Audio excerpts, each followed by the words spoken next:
Hello dear viewers, Assalamu alaikum rahmatullah. How are you dear learners? All of you are fine, fresh and jolly, I think and I hope. Okay, so I'm fine too, alhamdulillah, আমিও ভালো আছি. So you are heartiest welcome to our another new tutorial. আজকে নতুন একটি ক্লাসে আপনাদের সবাইকে অনেক অনেক শুভেচ্ছা জানাচ্ছি আর শুরুতেই বলে রাখছি আজকে কিছু ব্যতিক্রম বিষয় নিয়ে আলোচনা করব. So dear viewers, আপনারা যারা নতুন দেখছেন আমাদের চ্যানেলটি প্লিজ চ্যানেলটি সাবস্ক্রাইব করে রাখেন, কাজে লাগবে. এবং বেশ কয়েকটা ভিডিও আপনি দেখুন, দেখে যাচাই করুন আমাদের চ্যানেলটি কেমন ইংরেজি শেখার ক্ষেত্রে। আশা করি একটু হলেও ইউনিক বা অদ্বিতীয় মনেও হতে পারে যে it's an exceptional channel for learning English at home. বাড়িতে বসে ইংরেজি শেখার জন্য এটা সত্যি একটি ব্যতিক্রমী চ্যানেল। তো এটা তো আমি বললে হবে না, আপনারা জাজ করবেন, মানে বিচার করবেন, তারপরে হবে। সো আপনারা দেখুন, একটি নয়, দুটি নয়, তিনটি নয়, আরও ভিডিও দেখুন, সময় নিয়ে জাজ করবেন। আর হ্যাঁ, ওই তো বলেছিলাম বইয়ের দরকার হলে বই অর্ডার করবেন। এই বইটি যথেষ্ট স্মার্ট ইংলিশ শেখার জন্য ইনশাআল্লাহ। যদি বুঝে শুনে আমাদের ভিডিও দেখে বইটি ব্যবহার করতে আপনি যদি এই বইটি নেওয়ার পর আমাদের ভিডিও দেখে বইটি ব্যবহার করতে পারেন, I think it will be really so easy for you to learn math English without the help of any teacher sitting at home. Yes, just trust me. আজকে কিছু ব্যতিক্রম বিষয় নিয়ে আলোচনা করব। যেমন আপনি একটা ইন্টারভিউ সেশনে অংশগ্রহণ করেছেন চাকরির জন্য আমাদেরকে ইন্টারভিউতে অংশগ্রহণ করতে হয়। এখন আপনাকে চাকরিতে ইন্টারভিউতে বলা হয়েছে আয়ের পরে কি ইজ হয়। আপনি তখন চিন্তা করতেছেন না, আয়ের পরে তো আসলে স্বাভাবিকভাবে ইজ হয় না। এখন আই হতে পারে যেরকম I am a teacher. I'm a teacher. Okay, I think you can see the board clearly here. আমার মনে হয় আপনারা পরিষ্কারভাবে দেখতে পাচ্ছেন I am a teacher. আমি একজন শিক্ষক।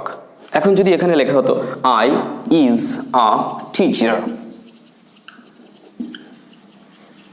Is it correct? Is the sentence correct? I think it's not correct. এটা সঠিক নয়, এটা ভুল, and that's correct. Okay, but তারপর আপনাকে বলা হচ্ছে যে আয়ের পরে আপনি ইজ দিয়ে একটা সেন্টেন্স তৈরি করেন। হয়তো আপনি কনফিউশনে তখন হচ্ছেন, তো আয়ের পরে ইজ দিয়ে এটা তো একটু মানে আপনি এরকম বলবেন না, বলা উচিত না না এটা হয় নাকি কখনো আয়ের পরে ইজ দিয়ে আবার কিভাবে হয়, এইভাবে উত্তর করবেন না। আপনি সেটা না হলেও সুন্দর করে বলেন যে অ্যাকচুয়ালি এটা তো আমার কাছে একটু কেমন লাগছে, আয়ের পরে তো আসলে ইজ আমার মনে হয় যে এভাবে হয় না, অ্যাকচুয়ালি আই এম কনফিউজড। এই যে আপনি বললেন যে আই এম কনফিউজড মানে কি আমি দ্বিধাগ্রস্ত, তখন এর থেকে প্রকাশ পায় you are honest. It expresses your simplicity. এটা কিন্তু আপনার সরলতাকে প্রকাশ করে। ইট এক্সপ্রেসেস ইউর অনেস্টি, আপনার সততাকে প্রকাশ করে। So be frank while taking part in any interview session. যে কোনো ইন্টারভিউ সেশনে অবশ্যই ফ্রাঙ্ক থাকবেন, সহজ সরল থাকবেন। যে প্রশ্নটি আপনাকে করা হবে সেই প্রশ্নের সঠিক উত্তর দেওয়ার চেষ্টা করবেন। না জানলে সরাসরি ডিরেক্টলি বলবেন actually I am so sorry because I have no idea about it. আসলে আমি সত্যি দুঃখিত, এই ব্যাপারে আমার কোনো ধারণা নাই।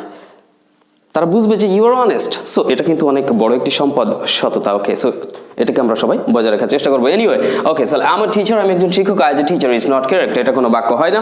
বাট আপনি হয়তো এরকম তাৎক্ষণিকভাবে বলতে পারেন, দেখেন আই ইজ কি বলেন, আইজ। এখন আই মনে করেন যে আই একটা লেটার, এখানে আই ইজ প্রোনাউন। ইয়েস, হতে পারে I is pronoun. I is pronoun মানে কি আই লেটারটাকে ইন্ডিকেট করা হচ্ছে, আই মানে আমি নই। এখন এই বাক্যে আই ইজ প্রোনাউন, আই একটি প্রোনাউন। অথবা আপনি তো বলতে পারেন I is the ninth NINTH ninth letter of English alphabet. Yes, that's the sentence. I is the ninth letter of English alphabet. I হচ্ছে ইংরেজি বর্ণমালার নবম অক্ষর, নবম বর্ণ। ইয়েস, এটাও বলা যায়। তবে হ্যাঁ, তাৎক্ষণিকভাবে হয়তো এটি আপনার জানা না থাকলে মনে করাটা মুশকিল আসলে, এইভাবে উত্তর করাটা। যদি না জানা থাকে তাহলে বলবেন যে সরি, আমার এই ব্যাপারে আসলে ধারণা নাই। আর যদি এরকম কিছু জানা থাকে তাহলে বলবেন আসলে এই প্রশ্নগুলো কেন করা হয় ইন্টারভিউ সেশনে, আপনাকে কনফিউজড করে দেওয়ার জন্য, এছাড়া কিছুই না। তাদের ওই জিনিসটা হয়তো প্রয়োজন না, কারণ আপনাকে তারা জবে নিবে, আপনি এনগেজ হবেন, আপনি কাজ করবেন, তাদের এগুলোর দরকার আছে, তারপরেও করে। Okay, thank you. So dear viewers, now I'd like to talk about the previous class. ঠিক আমাদের পূর্বের যে ক্লাসটি আপলোড হয়েছিল আমাদের ইউটিউব চ্যানেলে, আপনারা অনেকেই নিয়মিত হয়তো দেখছেন এবং ইংরেজি শেখার চেষ্টা করছেন। তো পূর্বের ক্লাসে কি আলোচনা করেছিলাম, যারা পূর্বের ক্লাসটি দেখেছিলেন, ঠিক ইমিডিয়েট প্রিভিয়াস ক্লাস, সেই ক্লাসটিতে আলোচনা করা হয়েছিল দেয়ারের ব্যবহার নিয়ে। যেমন আমার আছে আই হ্যাভ, আমাদের গ্রামে আছে আওয়ার ভিলেজ হ্যাভ বা ভিলেজ হ্যাজ নয়, তখন দেয়ার ইজ। অর্থাৎ এই যে দেয়ারের ব্যাপার নিয়ে আলোচনা করেছিলাম, তো দেয়ারের ব্যাপারটি আরও ক্লিয়ার হতে হবে, কারণ ওখানে আমি বলেছিলাম যে আমার আছে বা কোথাও কোনো কিছু আছে, কিন্তু যদি এমন হয় কোথাও কোনো কিছু ছিল, কোথাও কোনো কিছু থাকবে, তাহলে আপনাদেরকে এই বিষয়টা এখন বোঝানোর চেষ্টা করব। সো ডিয়ার লার্নার্স, প্রিয় শিক্ষার্থী বন্ধুরা, আপনারা কি দেখতে পাচ্ছেন এখন বোর্ডে দেখতে পাচ্ছেন এখানে লেখা আছে দেয়ার, এখানে is, are, was, were, will be, এবং এখানে বাংলা লেখা আছে ছিল, থাকবে। অর্থাৎ এবার দেয়ার দিয়ে আমরা কিভাবে এগুলো করব, এগুলো সম্পর্কে একটু ধারণা নিই। আমি এ বিষয়ে এর আগেও টিউটোরিয়াল দিয়েছি, তারপরেও আমি পুনরায় আলোচনা করলে মনে হয় ব্যাপারটা আপনাদের অনেকের কাছে ক্লিয়ার হবে, আর যারা ধারণা পাননি তাদের জন্য নতুন ধারণা হবে এটা। Thank you. ওকে, সো একটু মনোযোগের সাথে বোঝার চেষ্টা করুন। আমাদের গ্রামে একটি স্কুল আছে। আমি আগের ক্লাসেও বলেছিলাম আমাদের গ্রামে একটি স্কুল আছে। Our village has a school বা our village have a school এইভাবে বলবেন না, কারণ আমাদের গ্রাম কোনো ব্যক্তি নয়। আমি বলেছিলাম যে ব্যক্তি না বুঝিয়ে যদি কোনো স্থান বা জায়গা বোঝায়, তাহলে আপনি সেখানে কোনো কিছু আছে এরূপ অর্থে দেয়ার দিয়ে বাক্য শুরু করবেন। আর ওই দেয়ারের নাম কি বলেছিলাম মনে আছে তো? যারা পূর্বের ক্লাসটি দেখেছিলেন, এই ধরনের দেয়ার বাক্যের শুরুতেই দেয়ার বসে। এই ধরনের দেয়ারকে কি দেয়ার বলা হয়? Introductory there. যাই হোক, এটা মনে না থাকলেও সমস্যা নাই, দেয়ার দিয়ে শুরু হবে, এটাই মনে রাখতে হবে, দেয়ার। ওকে, তাহলে আমাদের গ্রামে একটি স্কুল আছে, নিন দেয়ার নিলেন। ওকে, এখন স্কুল কয়টি? একটি হলে আপনি ইজ নেবেন। তাহলে আছে অর্থে আপনাকে ইজ বা আর ব্যবহার করতে হবে। তাহলে আছে অর্থে কি হবে? ইজ বা আর ব্যবহার হবে। তাহলে দেয়ার ইজ একটি স্কুল, এ স্কুল। কোথায় আছে? আমাদের গ্রামে। তাহলে in our village. Yeah, that's a sentence. আমাদের গ্রামে একটি স্কুল আছে। There is a school in our village. তাহলে there is দিয়ে শুরু হলো, কিন্তু কথা হচ্ছে যে আর কখন হবে?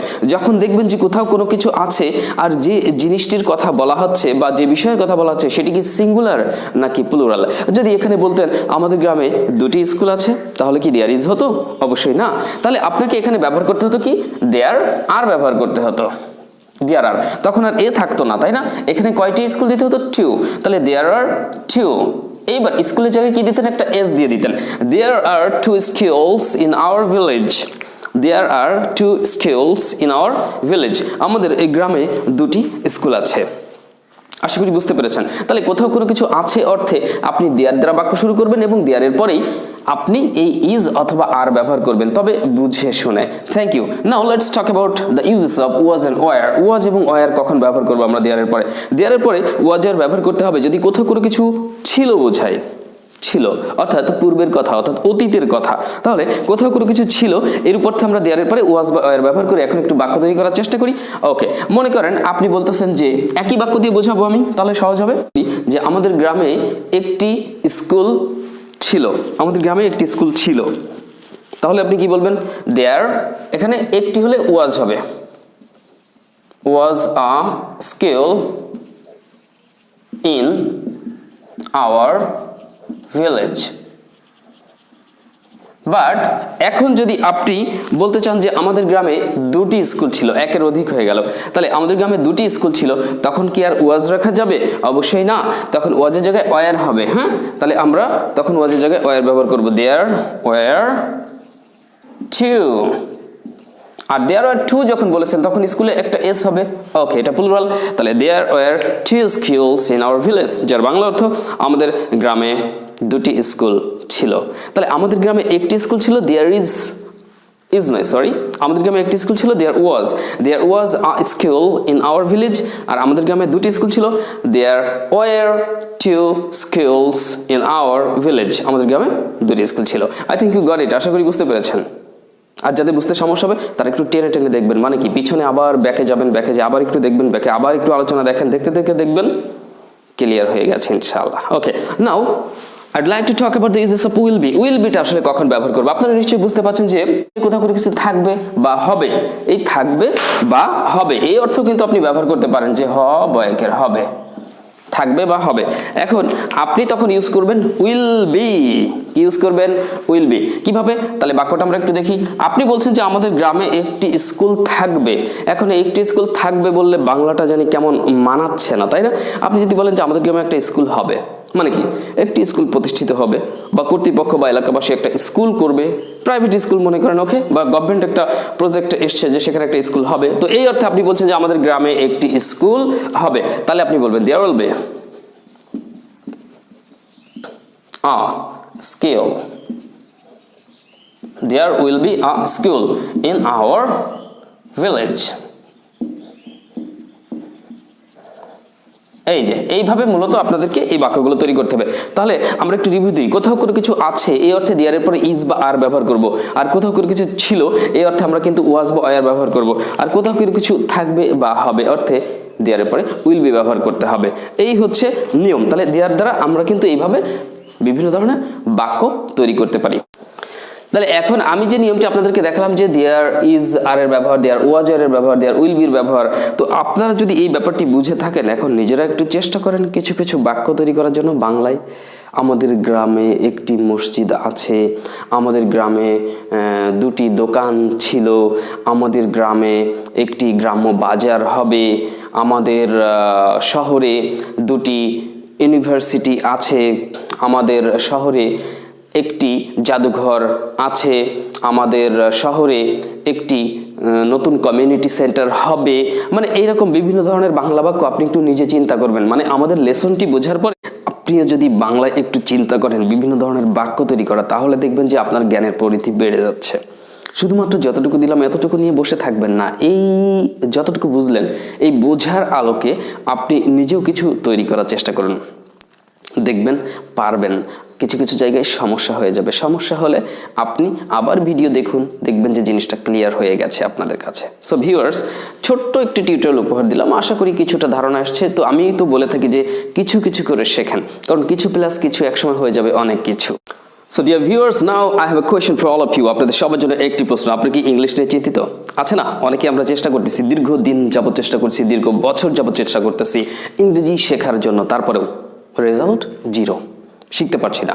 হতে পারে আমার সংকীর্ণতা, আমার সমস্যা, অন্য কোনো সমস্যা। তাই আপনাদের আমি বলতে চাই যে আমাদের যে চ্যানেলের ভিডিওগুলো দেওয়া আছে, এই ভিডিওগুলো আপনি একটু ঠান্ডা মাথায় সময় নিয়ে দেখুন তো কিছু শিখতে পারেন কিনা।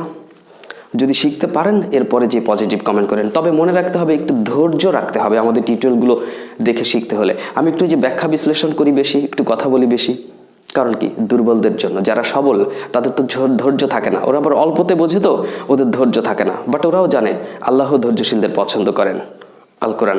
সো ধৈর্য ধরবেন, ভিডিও দেখবেন, আশা করি ভালো লাগবে। আর হ্যাঁ, যদি টোটালি আমাদের ভিডিও দেখার মাধ্যমে আপনি আপনার ইংরেজির ভিতকে মজবুত করতে চান, নিঃসন্দেহে আমাদের একটি বই রয়েছে, ম্যাটেরিয়ালস মাত্র একটি, ওই একটি যথেষ্ট। ওই একটি যদি বুঝে শুনে ব্যবহার করতে পারেন, পৃষ্ঠার পর পৃষ্ঠা পড়বেন না। আমার হাতেই রয়েছে বইটা, আমি পৃষ্ঠার পর পৃষ্ঠা পড়লাম, লাভ নাই। আপনি আমাদের ভিডিওতে ইউটিউব চ্যানেলের প্লেলিস্টে যে দেখবেন ক্লাস সাজানো আছে। এছাড়াও এলোমেলো প্রতিদিন অসংখ্য ভিডিও কিন্তু আমরা প্রতিনিয়ত দেবার চেষ্টা করছি এবং দিয়েছি অলরেডি।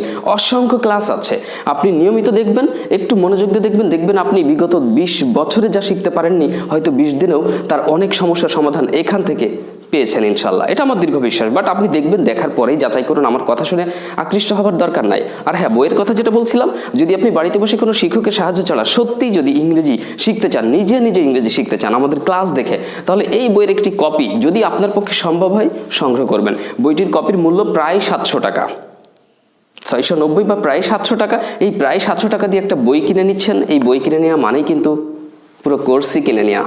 এই বিষয়টা আপনাকে চিন্তা করতে হবে। তাই যদি সত্যি স্মার্ট ইংলিশ শিখতে চান, বাড়িতে বসে নিজে নিজে অনেক কিছু গ্যাদার করতে চান, নিজের ইংরেজি ভিতকে মজবুত করতে চান, তাহলে নিঃসন্দেহে আপনি এই বইটি অর্ডার করতে পারেন। ইয়েস, ইনশাল্লাহ। দ্বিতীয় কোনো কপির হয়তো প্রয়োজন আপনার নাও হতে পারে। বইটি সঠিকভাবে ব্যবহার করতে হবে ভিডিও ক্লাস দেখে। সো বইটি নিতে আগ্রহী থাকলে অবশ্যই এখন দেরি না করে কয়েকটা ভিডিও দেখেন, দেখার পরে জাজ করেন, আগে থেকে অর্ডার দেওয়ার দরকার নাই। ভিডিও দেখেন, আমাদের প্লেলিস্টে যান, যদি ক্লাস ভালো লেগে থাকে, যদি বোঝানো ভালো লাগে, তাহলেই বলবো ইয়েস, নিঃসন্দেহে বইটি অর্ডার করে দিবেন। বিফল হবেন না, আশা করি সফল হবেন। সো যারা বইটি নিতে আগ্রহী তারা সরাসরি কমিউনিকেশন লিঙ্কে মোবাইল করে ফোন করে কথা বলে নিন প্লিজ। কোনো মেসেজের দরকার নাই, কমেন্টেরও দরকার নাই, সরাসরি কথা বলবেন, কারণ আপনার প্রয়োজন। আর যদি প্রয়োজন মনে করেন, ব্যাস ফোন করুন, অর্ডার দিন, সুন্দরবন কুরিয়ারের মাধ্যমে বই পৌঁছে যাবে আপনার এলাকার নিকটস্থ কোনো সুন্দরবন কুরিয়ারের শাখা অফিসে। সেখান থেকে আপনি বইটি সহজেই সংগ্রহ করতে পারবেন। আর হ্যাঁ, যারা বিদেশি বন্ধুরা, আমাদের অসংখ্য বিদেশি বন্ধুরা রয়েছেন, প্রবাসীরা রয়েছেন, যারা তাদের কাজে কর্মের উদ্দেশ্যে, চাকরির উদ্দেশ্যে অথবা সেটেলমেন্ট হয়েছেন বিদেশের বিভিন্ন দেশে, তারা যদি আমাদের এই বইটি সংগ্রহ করতে চান, ম্যানুয়াল বইটি সংগ্রহ করার দরকার নেই, অনেক খরচ বইটি বিদেশে নিতে। যদি কারোর কেউ থেকে থাকে, ব্যবস্থা থাকে, তাহলে নেবেন। আর যদি কারোর কেউ না থেকে থাকে, তাহলে আপনি সরাসরি পিডিএফ ফাইল সংগ্রহ করবেন, আমাদেরকে ইমো বা হোয়াটসঅ্যাপ নম্বরে SMS করবেন। আমাদের স্ক্রিনে ইমো বা হোয়াটসঅ্যাপ নম্বর আপনি পেয়ে যাবেন। সেই ইমো বা হোয়াটসঅ্যাপ নম্বরে মোবাইল করার দরকার নেই, ফোন করার দরকার নেই। ইমো বা হোয়াটসঅ্যাপ নম্বরে ইমোতে অ্যাড করুন, হোয়াটসঅ্যাপে অ্যাড করুন, আমাকে মেসেজ দিন, স্যার আমি অমুক বলছি, অমুক দেশ থেকে, আমি একটি পিডিএফ বই নিতে চাই যেটা আমি মোবাইলের মাধ্যমে পড়তে পারবো। ইয়েস, পিডিএফ বুক পাঠিয়ে দেবো আপনাকে ইমোতে বা হোয়াটসঅ্যাপে অথবা মেল আইডিতে। সহজেই আপনি মোবাইলের মাধ্যমে, আপনার স্মার্টফোন, টাচফোন থাকলে মোবাইলের মাধ্যমে পুরো বইটি সহজেই পড়তে পারবেন এবং আমাদের ভিডিও লেসনগুলি দেখবেন, প্র্যাকটিস করবেন। আশা করি ইংরেজির সমস্যা অনেকটাই দূর হয়ে যাবে ইনশাআল্লাহ। সো যাই হোক, বই নিয়ে অনেক অ্যাডভার্টাইজ দিলাম, প্লিজ টেক ইট ইজি, কিছু মনে করবেন না, কারণ এগুলো মেটেরিয়ালসগুলো দরকার। অনেকের কাছে এখন এই তথ্য পৌঁছায়নি, তাদের কাছে তো দিতে হবে। আপনি না হয় জানেন, আপনার কাছে বিরক্তি লাগে, কিন্তু যারা জানে না তাদের কাছে আমাদের এই মেসেজ পৌঁছাতে হবে না? অবশ্যই হবে, কারণ কি, সেবা দিচ্ছি তাই। সো ভালোবাসুন, ভালোবাসা পাবেন ইনশাআল্লাহ, কারণ সম্মান দিলে সম্মান পাওয়া যায়। So no more talking, dear viewers, কথার মাঝে কোনো অনিচ্ছাকৃত ভুলের জন্য আমি আন্তরিকভাবে দুঃখিত। সো বইটি প্রয়োজন মনে করলে অবশ্যই অর্ডার করুন, আজই অর্ডার করুন, এখনই অর্ডার করুন। আর যারা পিডিএফ ফাইল মোবাইলে পড়বেন, তারা মোবাইলে মেসেজ করুন, 700 টাকা বিকাশ করবেন, আপনি দেখবেন যে অল্প সময়ের মধ্যে আপনার মোবাইলে পিডিএফ বই চলে গেছে ইনশাআল্লাহ। ওকে, সো ডিয়ার গাইস, প্রতিদিন প্র্যাকটিস করবেন, নিয়মিত প্র্যাকটিস করবেন। আর আজকের যে বিষয়টি আলোচনা হচ্ছে সেটা কিন্তু অত্যন্ত গুরুত্বপূর্ণ বিষয়, সেটা হচ্ছে দেয়ারের ব্যবহার। পূর্বের ক্লাসে বলা হয়েছিল যে দেয়ারের বেশ কিছু ব্যবহার, কোথাও কোনো কিছু আছে অর্থে দেয়ারের পরে এমিজার ব্যবহার হয়, এমিজার না সরি, ইজ বা আর, এম তো শুধু আয়ের পরে ব্যবহার হয়, থ্যাংক ইউ। ওকে, আর কোথাও কোনো কিছু ছিল অর্থে আমরা কিন্তু দেয়ারের পরে কি ব্যবহার করবো, কোথাও কোনো কিছু থাকবে বা হবে অর্থে কি ব্যবহার করবো, বিস্তারিত আজকের ক্লাস থেকে কিন্তু আপনারা ধারণা পাচ্ছেন। So I think you have enjoyed the class. So dear viewers, আপনারা যারা নতুন দেখছেন আমাদের চ্যানেলটি, প্লিজ চ্যানেলটি সাবস্ক্রাইব করে রাখেন, কাজে লাগবে। এবং বেশ কয়েকটা ভিডিও আপনি দেখুন, দেখে যাচাই করুন আমাদের চ্যানেলটি কেমন ইংরেজি শেখার ক্ষেত্রে। আশা করি একটু হলেও ইউনিক বা অদ্বিতীয় মনেও হতে পারে যে it's an exceptional channel for learning English at home. বাড়িতে বসে ইংরেজি শেখার জন্য এটা সত্যি একটি ব্যতিক্রমী চ্যানেল। তো এটা তো আমি বললে হবে না, আপনারা জাজ করবেন, মানে বিচার করবেন, তারপরে হবে। সো আপনারা দেখুন, একটি নয়, দুটি নয়, তিনটি নয়, আরও ভিডিও দেখুন, সময় নিয়ে জাজ করবেন। আর হ্যাঁ, ওই তো বলেছিলাম, বইয়ের দরকার হলে বই অর্ডার করবেন। এই বইটি যথেষ্ট স্মার্ট ইংলিশ শেখার জন্য ইনশাআল্লাহ। যদি বুঝে শুনে আমাদের ভিডিও দেখে বইটি ব্যবহার করতে পারেন, it will be so easy for you to learn smart English at home without any help of teacher. আপনি যদি এই বইটি নেওয়ার পর আমাদের ভিডিও দেখে বইটি ব্যবহার করতে পারেন, I think it will be really so easy for you to learn smart English without the help of any teacher sitting at home. Yes, just trust me, what I'm telling to make you understand, it's not a false story, it's a real fact. So try to understand what I'm trying to make you understand. That's the reality. বই সংগ্রহ করুন, video দেখুন, বাড়িতে বসে নিজে নিজে English শিখুন, সম্ভব ইনশাআল্লাহ। So guys, all the best, take care, that's all for today. I don't like to prolong this tutorial, আর টিউটোরিয়ালকে দীর্ঘায়িত করছি না, কারণ আপনাদের টিউটোরিয়াল শেষ করে আমাকে একটা অনলাইন ক্লাস শুরু করতে হবে। সো সবাই অনেক অনেক ভালো থাকবেন, সুস্থ থাকবেন, নিজের দিকে খেয়াল রাখবেন, নিজে সুস্থ থাকুন, কাছের মানুষগুলোকে সুস্থ রাখার চেষ্টা করুন। যদিও সুস্থ রাখার মালিক একমাত্র আল্লাহ তাআলা, তাই তাকে স্মরণ করবেন, 5 ওয়াক্ত নামাজ কালাম করুন এবং নিজের দায়িত্ব যথাযথভাবে আন্তরিকভাবে পালন করুন। ইনশাআল্লাহ আপনি সফল হবেন আল্লাহ পাকের অশেষ মেহেরবানিতে। সো আল্লাহ পাক আপনাদের সবাইকে সফল করুক, সুস্থ রাখুক, ভালো রাখুক, এই কামনা করে আজকের মতো এখানেই বিদায় নিচ্ছি। অনেক অনেক ভালো থাকবেন, সুস্থ থাকবেন, যতক্ষণ না আবার একটি নতুন টিউটোরিয়াল নিয়ে আপনাদের সামনে হাজির হচ্ছি। All the best. আসসালামু আলাইকুম ওয়া রাহমাতুল্লাহ।